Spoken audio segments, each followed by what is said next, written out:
Oi, tudo bem com vocês? Bom, agora nessa aula nós vamos falar sobre procedimento operacional padronizado. O que são os POPs, né? E a primeira dica: não precisa ter medo deste nome. Então, POP não é burocracia, é a garantia de que o processo certo acontece até o fim do dia, né? Todos os dias em que o funcionário mais experiente faltou. Por quê? Porque ali nós estamos registrando tudo da forma com que acontece e como deve ser feito. Então, nós não ficamos amarrados às pessoas, amarrados a ninguém, tá bom? Então, é um passo a passo escrito de como fazer cada tarefa crítica, sempre do mesmo jeito, por qualquer pessoa da equipe. Eu posso ter POP de recebimento de mercadoria, higienização, enfim, vários POPs diferentes, tá bom? E aí, o que todo procedimento operacional padronizado deve conter? O objetivo, né? O que esse procedimento garante? O campo de aplicação, onde e a quem se aplica, quais as referências, então, legislação e bibliografia que embasam procedimentos, então a sequência correta de como deve ser feito, né, com que frequência e quem faz, e os registros que precisam ser anotados como prova, né? Então, quais POPs são obrigatórios? E aí vai depender muito da regra que se aplica a você. Aqui eu coloquei a distinção, né, da federal e estadual, São Paulo, que fica bem clara e a base muda conforme a norma. Então, nós temos a federal, que é a 216 de 2004, e ela exige higienização de instalações, equipamentos e utensílios, controle integrado de pragas e vetores, higienização do reservatório de água, higiene e saúde dos manipuladores. E nós temos também a RDC Federal, que é a 275, que ela é foco em fabricação. A 216 é foco em serviços de alimentação e a 275 foco em fabricação.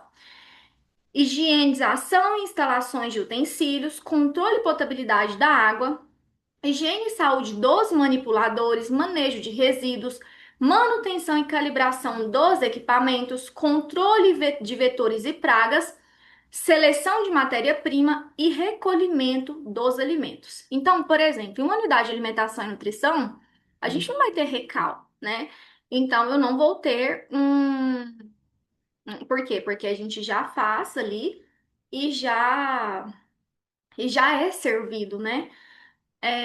O que a gente pode fazer é atender uma chamada de recal. Por exemplo, eu comprei um insumo e esse insumo deu algum problema e eu vou precisar atender a isso. Então é diferente, tá bom? E aí na CVS 3, né, a antiga CVS 5, que entra em vigor 90 dias após a sua publicação, ela é de São Paulo e ela é mais detalhada. Por quê? Porque ela pede higiene e saúde dos funcionários, capacitação em boas práticas, qualidade do recebimento, higiene das instalações e utensílios, higienização do reservatório de água, manutenção e calibração, controle de vetores e pragas, manejo de resíduos e transporte de alimentos, tá bom? O que eu sugiro para vocês? Façam, por exemplo, todos que a RDC 275 pede, certo? Porque todos que tem na 216 tem na 275. Então, deixem esses prontos. Lógico que, como eu disse, recal não tem necessidade, né? Alguns aqui não tem necessidade de você fazer. Então, geralmente, a vigilância sanitária, ela pede essa lista mais completa, tá bom? Então, ele precisa ser um documento vivo na UAM. O que ele descreve, né? Os requisitos higiênicos sanitários, higienização de equipamentos e utensílios, controle da qualidade de água para consumo, controle integrado de pragas e vetores, capacitação em saúde dos manipuladores, manejo de resíduos, garantia da qualidade do produto final. Ele só funciona se for implementado, então não basta só existir, ficar dentro de uma gaveta, ele precisa estar em uso real todos os dias, tá? Tem até um suporte que a gente usa e geralmente coloca todos os pops ali na cozinha para que fique acessível para todos os nossos colaboradores. atualizado. Então, sempre que mudar um processo, equipe ou legislação, a gente precisa atualizar o nosso procedimento operacional padronizado. Ele precisa estar datado e assinado pelo RT com data de aprovação e de revisão. Como eu já disse, precisa estar acessível para a equipe para vigilância sanitária a qualquer momento, né? Então, ele precisa ser revisado com frequência, no mínimo anual ou em cada não conformidade, tá bom? A presença aí agora eu vou falar de cada um para vocês, tá bom? Então, quando a gente fala em controle, né, de vetores e pragas, que é justamente o controle integrado de vetores e pragas, o POP chama exatamente assim. A presença de praga em UAN é infração grave. Então, a gente tem ali roedores, baratas, moscas, formigas, né? Controle integrado. A gente precisa prevenir primeiro. Então, a base é impedir o acesso, né?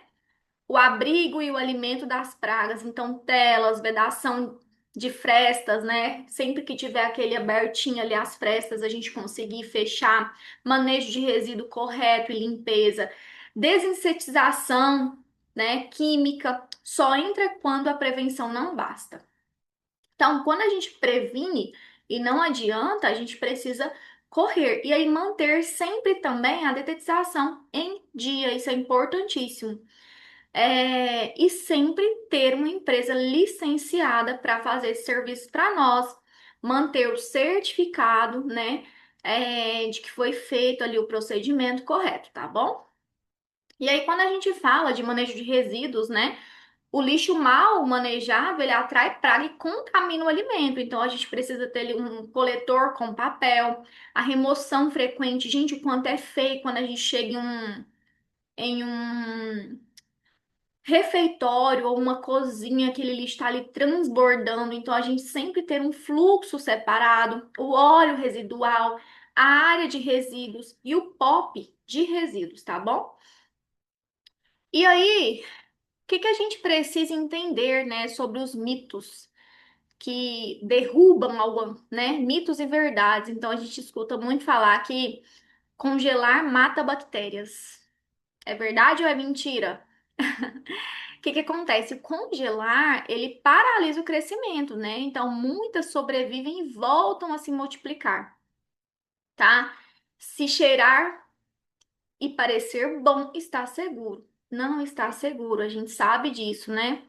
Outra coisa que a gente escuta muito, não, gente, é só tirar a parte do mofo, não vai desperdiçar isso, não. Então, elas já se espalharam ali. Reaquecer bem resolve qualquer sobra. A gente sabe que não também, né? Nós acabamos de ver isso. O calor não é o nosso herói. Lembram dessa frase? Álcool em gel substitui lavagem das mãos. Então, a gente tem que entender que na cozinha a gente tem ali sujidades, né, gordura. Então, água e sabão são insubstituíveis, tá bom? E aí, o álcool, ele é um complemento que a gente tem.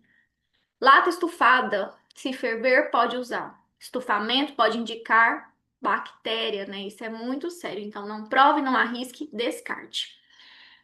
E aí eu trouxe aqui para vocês uma história, né, que aconteceu em São Paulo, 2004. Então, um buffet foi contratado para servir refeições em um evento científico de 2 dias. No segundo dia, participantes tiveram diarreia, febre de até 39 graus, náusea e dor abdominal. Quem não almoçou no primeiro dia passou bem. A investigação apontou que a maionese caseira dos sanduíches como veículo com salmonela.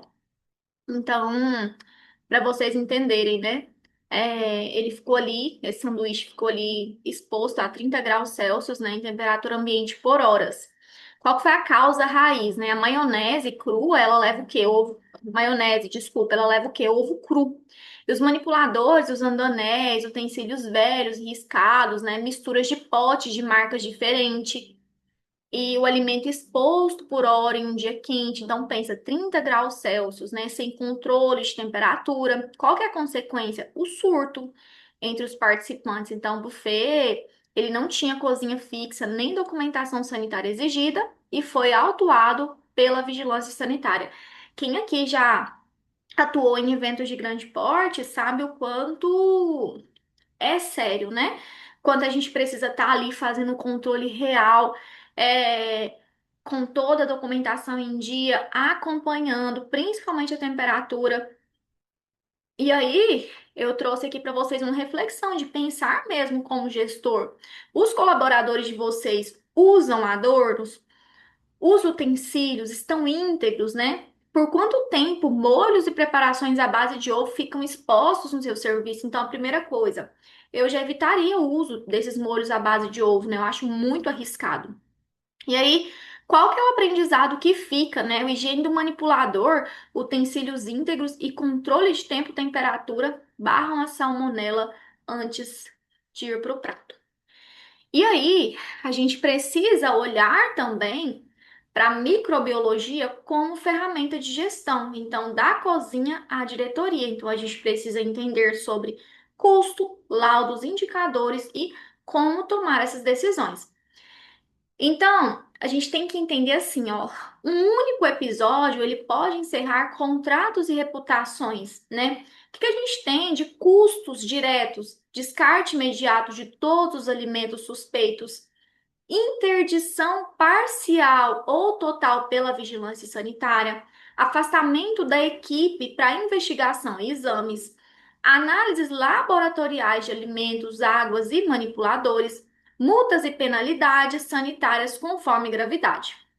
E aí, a gente tem os custos indiretos, né, que são perdas de contratos com clientes e empresas, dando a imagem que a gente sabe que, uma vez manchada, né, a gente constrói aí uma história por anos e quando mancha, dificilmente a gente consegue reaver o que nós tínhamos, né? Então é quase sempre recuperável. Responsabilidade técnica e legal do nutricionista RT, queda de moral e confiança da equipe e mais rotatividade, processos judiciais de consumidores afetados.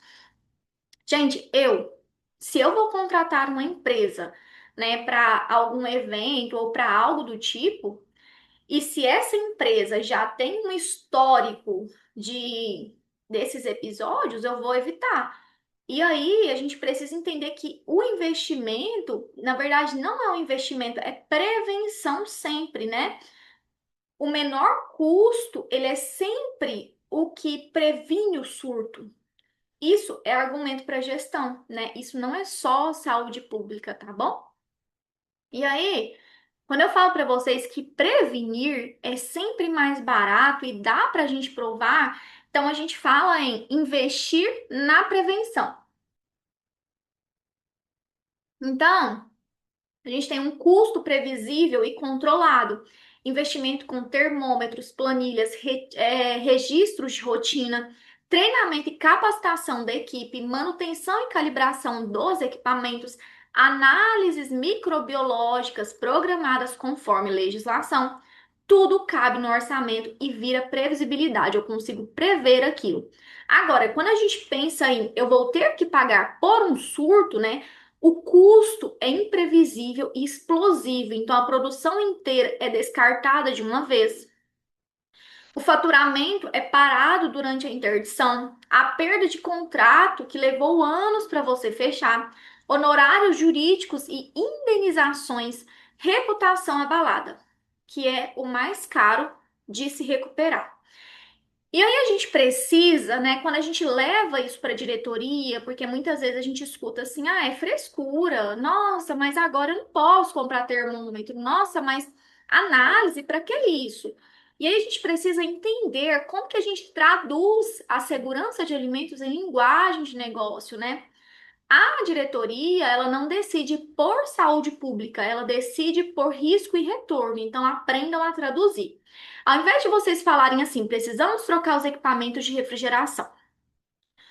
O que que a gente vai falar? O risco de surto por falha de temperatura custa cerca de tanto, né? Trocar os equipamentos custa Y.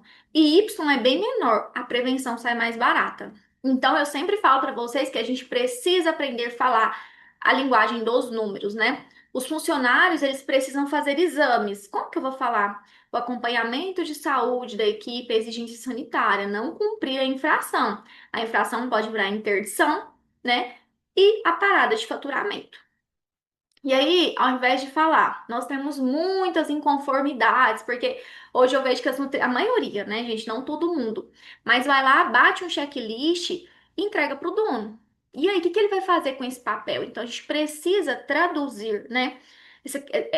O fato da gente sempre usar essa linguagem muito técnica, sabe? Assim, cansa. Então, a gente precisa traduzir isso, né? E o que que a gente vai falar quando a gente fala em não conformidade, né? Nossa, nós temos muita não conformidades. Então, nosso indicador de não conformidade subiu X% no mês tal. Identifiquei as causas e proponho um plano de 30 dias, com um custo estimado de tanto. O que vai reduzir infração, interdição. Então, a gente tem sempre que levar para isso, tá bom? E aí, quando a gente fala, né, na RDC 724, Instrução Normativa 161 de 2022, que vale para todo o Brasil, né? Ela traz regras de aplicação e o plano de amostragem, tá? Traz as listas limites por categoria de alimentos e valem para toda a cadeia, do campo ao prato, inclusive ao AN. Então, o que sai do seu laudo tem que bater como um padrão. Esse padrão é federal e vale também para serviços de alimentação.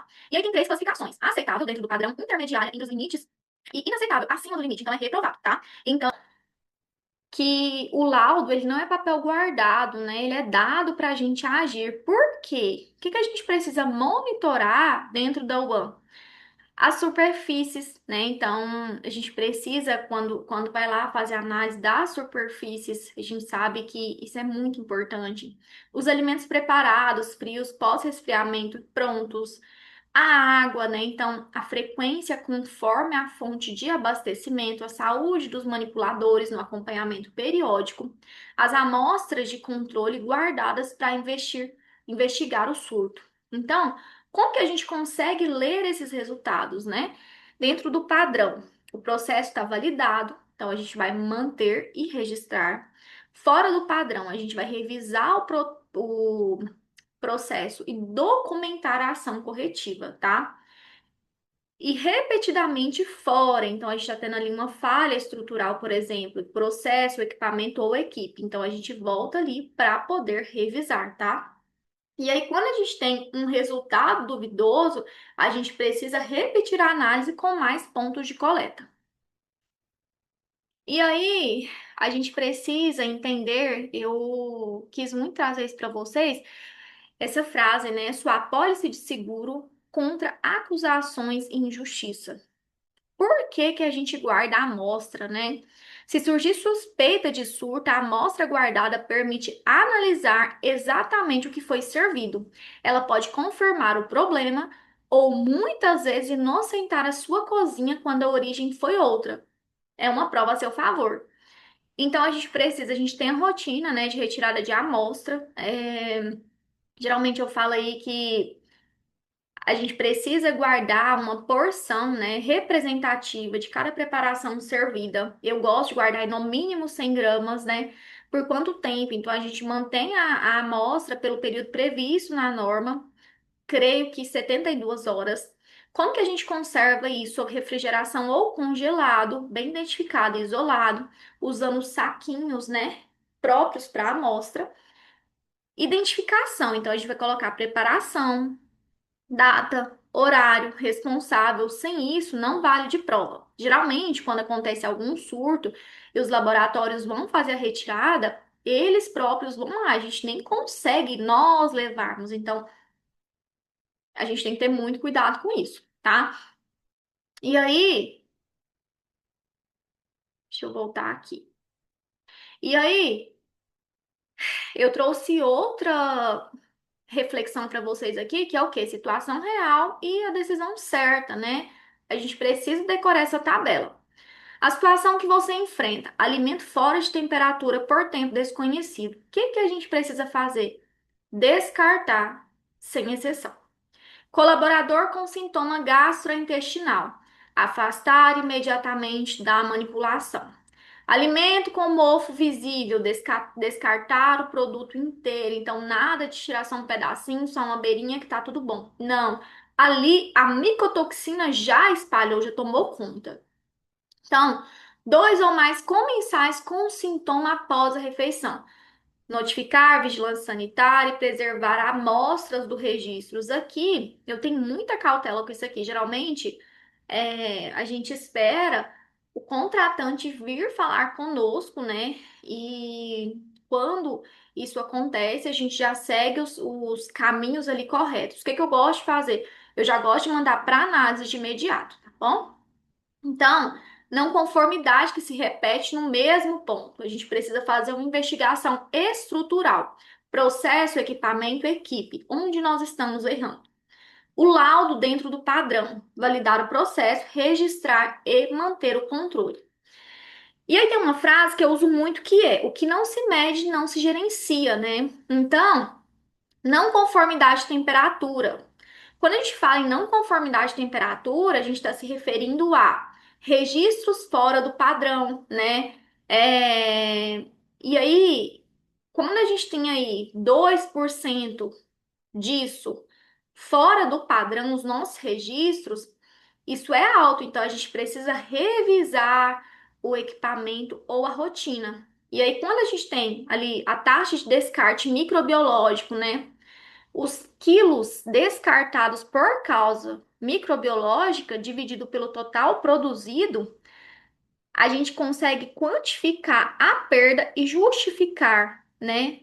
É, E aí, quando a gente fala da conformidade dos laudos, laudos conformes dividido pelo total de análises, abaixo de 90% é investigação imediata do processo. Então, por que que está abaixo? O que está acontecendo? Cobertura vacinal e de saúde. Então, a porcentagem da equipe que com acompanhamento de saúde em dia e a meta é 100%, sem exceção. A questão de notificação sanitária, né? Então, autos de infração ou notificações no semestre, meta zero, viu, gente? Cada um gera um plano de ação.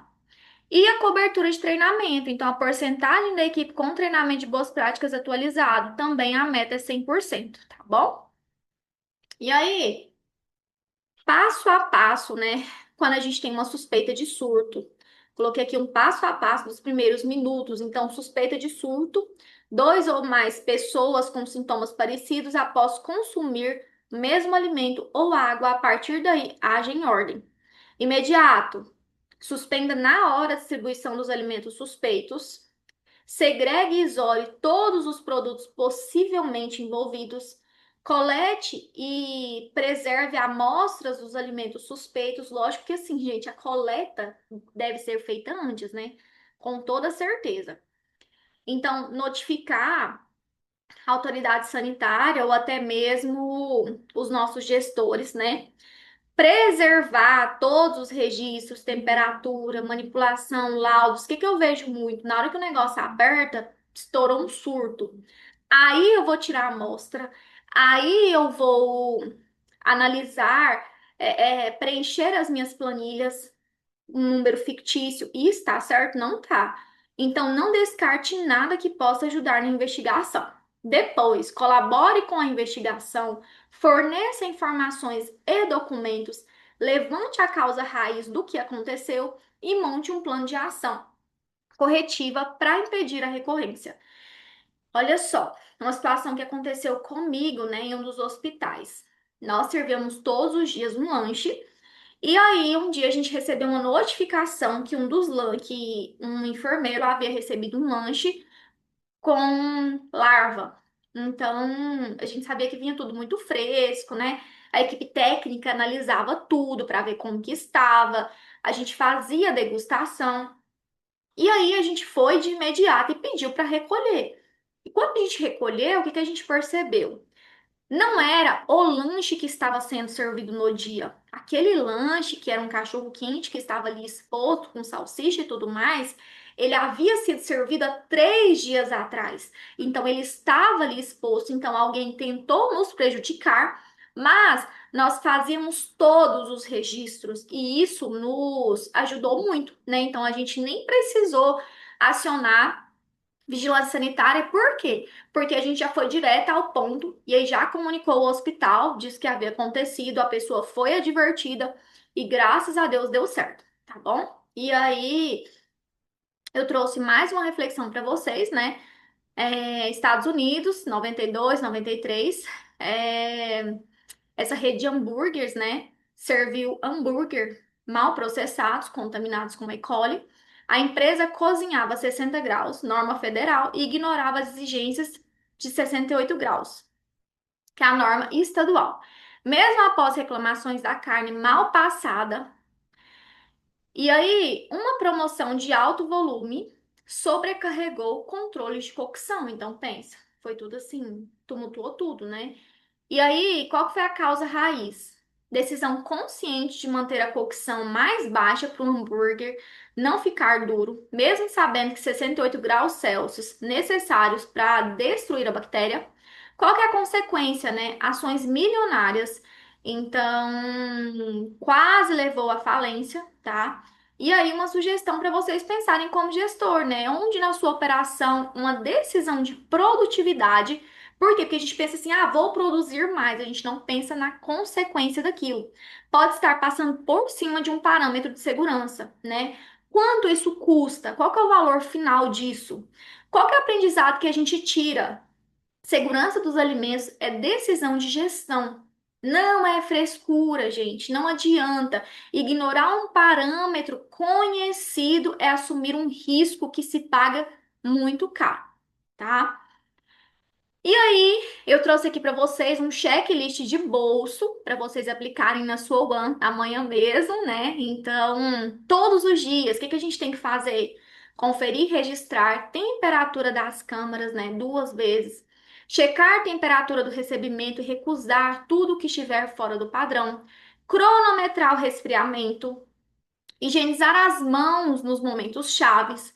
Guardar amostras de controle das preparações em todo o processo, separar cru de cozido em tábuas e utensílios, higienizar entre trocas de produtos, cocção até 70 graus no centro, então reaquecer a 70 graus, distribuir quente, tá? A 60 graus Celsius e a 5 graus Celsius negativo, quando for temperatura inferior. Etiquetar com preparo de validade.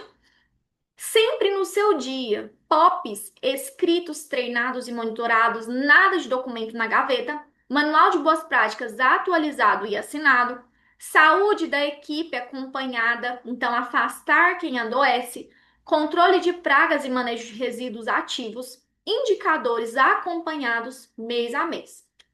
E aí, o que que vocês levam, né, dessa aula, os pontos chaves? Micro-organismo está em todo lugar. Deteriorador e patogênico são o foco da sua gestão.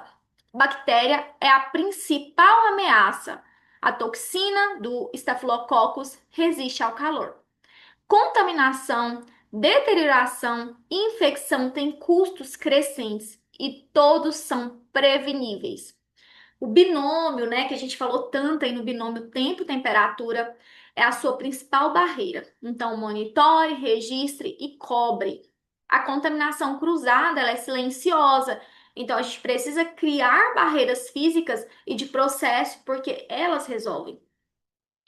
O POP, né, e o Manual de Boas Práticas não são burocracia, eles protegem o comensal e o RT. A Base Federal 216 e 275 e a CVS são bases, né, federais. A CVS 3, a antiga CVS 5, é referência de São Paulo, então a gente, quem não é de São Paulo, pode utilizá-la como base apenas para ter uma noção ali, né? O surto custa caro, a prevenção é sempre um investimento mais barato, então levem isso para vocês, porque isso é argumento para a gestão. E aí a nossa reflexão final é que microbiologia é o que acontece quando a gestão falha, né? Quando a gestão funciona, você nem percebe que ela está lá, porque nada acontece. Então, quando vocês saírem daqui, olhem para o ano de vocês com outros olhos, né? Onde estão os pontos cegos do seu processo, o que você monitora de verdade e o que você apenas acredita que está certo.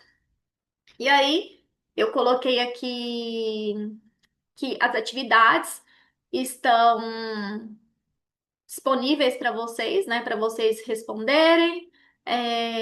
Caso vocês tenham dúvidas, podem nos perguntar. E aí, é isso. né, gente? Qualquer dúvida, estamos à disposição. Coloquei aqui algumas referências, né, e a base legal, caso vocês tenham dúvida. E muito obrigada, deixarei disponível para vocês aqui alguns materiais e é isso. Bons estudos, espero que vocês tenham gostado, que vocês aproveitem e obrigada.